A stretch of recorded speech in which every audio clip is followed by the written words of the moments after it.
muuqaalkan maanta waxaynu kaga hadli doonaa Pixel 8 Pro oo ah taleefanka ugu fiican taleefanada Android kaas oo ay soo saartay shirkadda Google. ku soo dhawaada muuqaalkeena haddaba.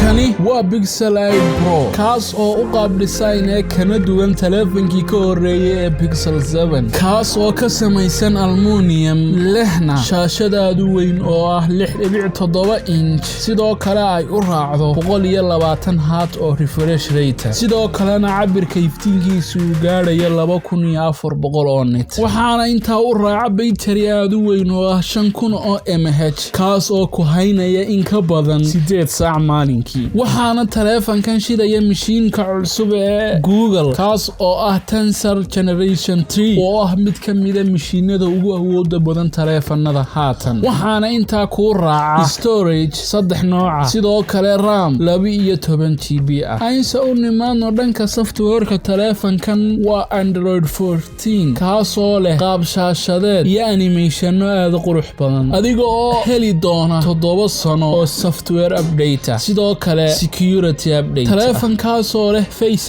ID sidoo kale ku leh fingerprinting shaashada hore iyo features aad u fara badan taleefankan Pixel 8 Pro waa 4 midable 213 gram kaas oo leh 3 kaamaradood mainkiisu tahay 50 megapixel sidoo kale leh ultra wide ah 48 megapixel sidoo kale waxa ku laran telephoto iyo selfie waxaana intaa ku raaca features iyo farsamooyin editing sida adeegyada dhanka hagaajinta sawiraanta codka iyo muuqaalada ee kala duwan taleefankan Pixel 8 Pro qiimihiisu waa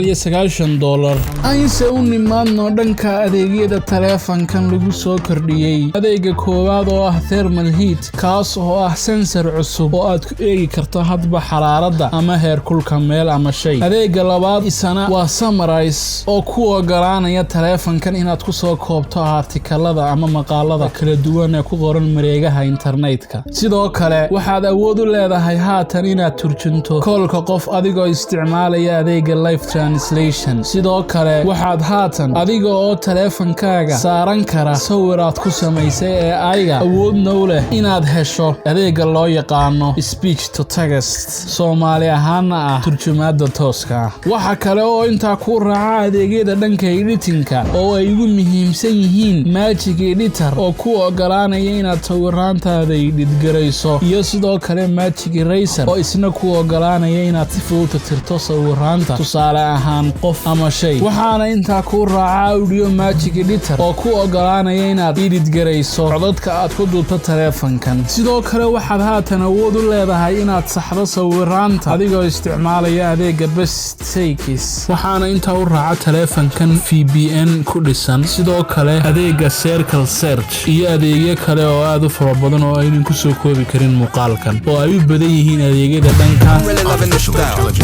ayse u nimaadno taleefankan la socday taleefankan oo ah Pixel 8 kaas oo ah taleefan la mid ah taleefankan dhinaca mashiinka iyo dhinaca qaab dhismeedka ama hardware-ka balse waxay ku kala duwan yihiin taleefanadani dhanka qiimaha oo taleefankan Pixel 8 waxa uu ka jaban yahay taleefankii Pixel 8 Pro $300 sidoo kale waxa ay ku yara kala duwan yihiin dhanka designka kaamarada iyo dhanka awoodda oo uu ku fiican yahay taleefanka Pixel 8 ayse u nimaadno waxyaabaha aanay ku wanaagsaneyn taleefanadan Pixel taleefanadani waxaanay ku wanaagsaneyn haddaba dhanka zoomta kaamarada oo kaliya waxaad soo dhawan kartaa sawiraanta 3 jeer sidoo kale taleefanadan Pixel 8 waxa lagu xantaa amaba ay yihiin taleefano culays iyo cilado fara badan marka laga hadlayo dhanka software-ka sababtoo ah shirkadda Google ee iska leh Android sanad kasta waxay isku daydaa inay taleefanadan ku soo shubto Android-ka u dambeeyay taa micnaheeduna waxa weeyaan software-ka taleefanadani muu soo marin tijaabo ku filan taas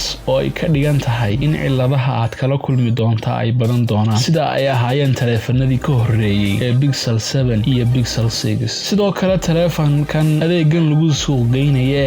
AI waxa uu u baahan yahay markasta internet ama data la'aanteedna kuma ogolaanayo inaad isticmaasho haba yaraatee hal surface sidoo kale sensorka taleefankan ee lagu cabirayo temperature-ku ma aha mid saxan oo la mid ah cabirada kale waxaana laga yaabaa mararka qaarkood inaad ku cabirto shay oo uu ku sheego xaraarad ama heerkul ka duwan heerkulkii markii hore uu ku sheegay. taas micnaheeduna waxay tahay maaha sensor la isku halayn karayo. guntii iyo gabagabadii haddaba taleefanadan Pixel 8 iyo Pixel 8 Pro waa taleefano ah kuwa ugu fiican taleefanada Android haatan. haddii aad iibsanaysana waxaan kugula talin lahaa inaad iibsato Pixel 8 sababtoo ah waxaad helaysaa adeegyadan inta u badan iyo jabnaan uu ka jaban yahay taleefanka kale oo ah $700. waa anigoo ah Xareef Cabdi oo idin leh isma dhaafna saaxiibayaal.